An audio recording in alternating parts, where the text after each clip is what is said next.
Agatha looked at statues. He was quiet now. Once Agatha submerges and activates the ball, the portal will open, said Weeper, before turning to Sophie and the prince. Both of you will be submerged with her and ready to enter. Agatha was already climbing into the steam bath, the sweet scented water flooding under her dress, warming the sore spots on her skin. Sweat beaded her temples, the bath feeling hotter by the second. She immersed her head and soaked her face and hair, her foot sliding along the stone floor until it touched the crystal.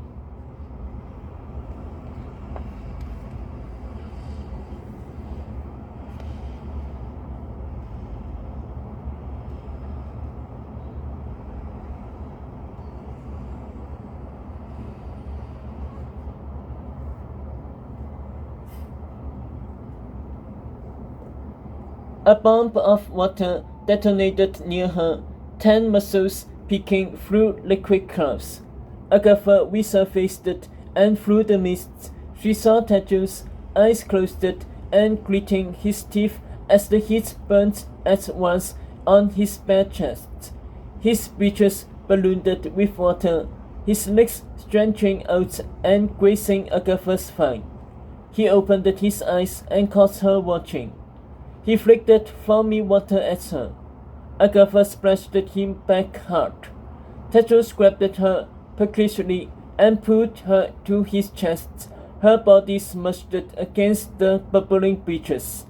He whipped his hair back and held her tighter, dripping sweat onto his pincers as steam walled them in.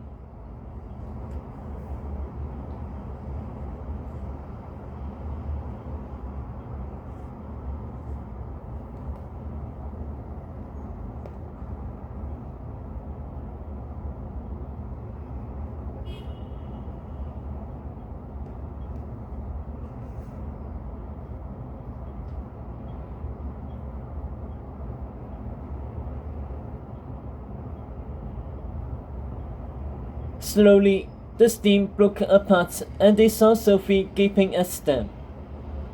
I have to get in with them, she said. You took a steam bath with heart, said Tedros. That was espionage, Sophie defended. And this is to save the world, Agatha retorted. Get in! Muttering to herself, Sophie hided up her ruffly dress and dipped her toe into the edge of the tub. She pulled back.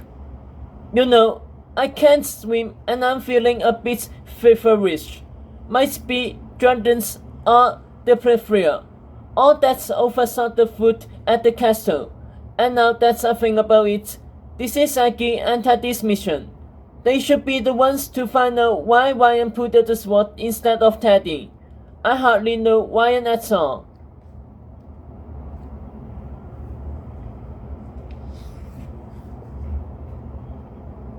You're still wearing his ring, said Agatha dryly. Sophie glanced down at the diamond on her finger. I'm perfectly capable of divorcing fine jewelry from its symbolism.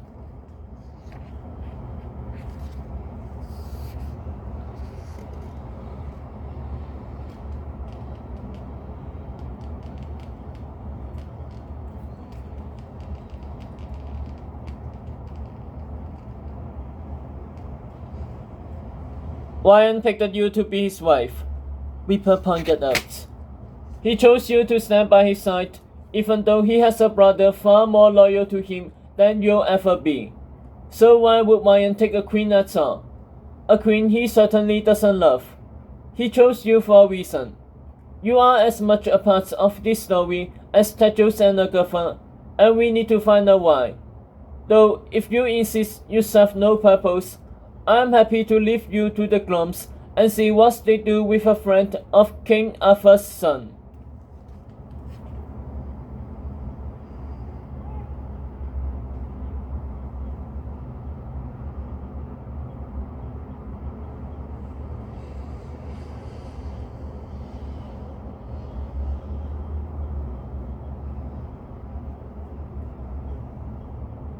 I like that it's better when you didn't talk, Sophie glowed, shoving into the tub, her white dress pulling with orange blossoms. She drew into a corner, away from Agatha and her prince, still cozied together on the opposite side. What now? From the edge of the tub, Weeper clawed down Agatha's shoulder and clasped it onto her dress. On the count of 3, we'll all go under. Agatha will trigger the crystal. The portal will open for a split second. Touch the crystal in that moment and you'll be transported inside. This is important. You must touch the crystal. If you don't, you'll be shut out from the portal and so disoriented you will likely drown.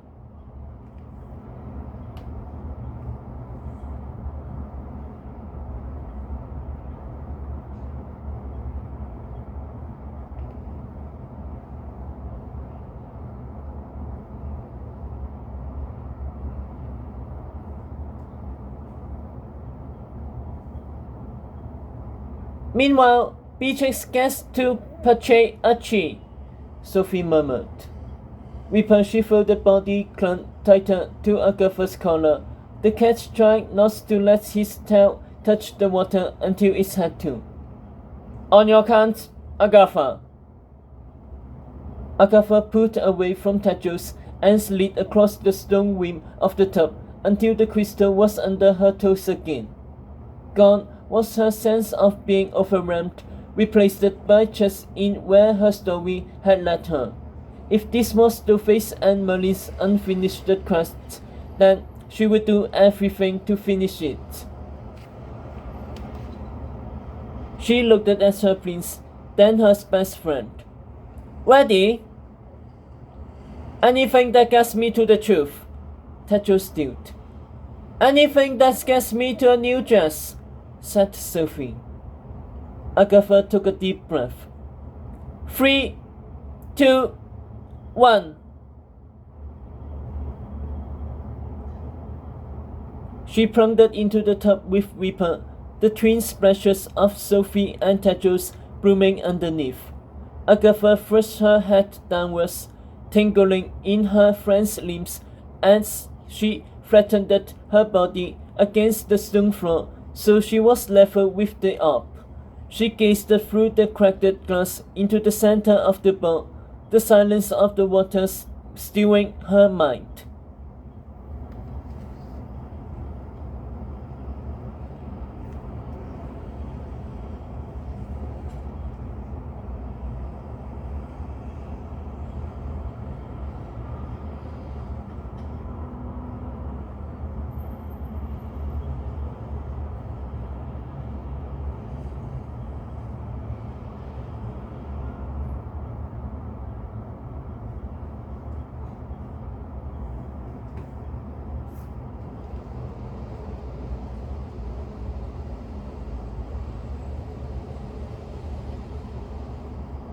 The crack splits open like a doorway, and blinding blue light bursts through like a tsunami, slamming Agatha against the wall of the tub and blasting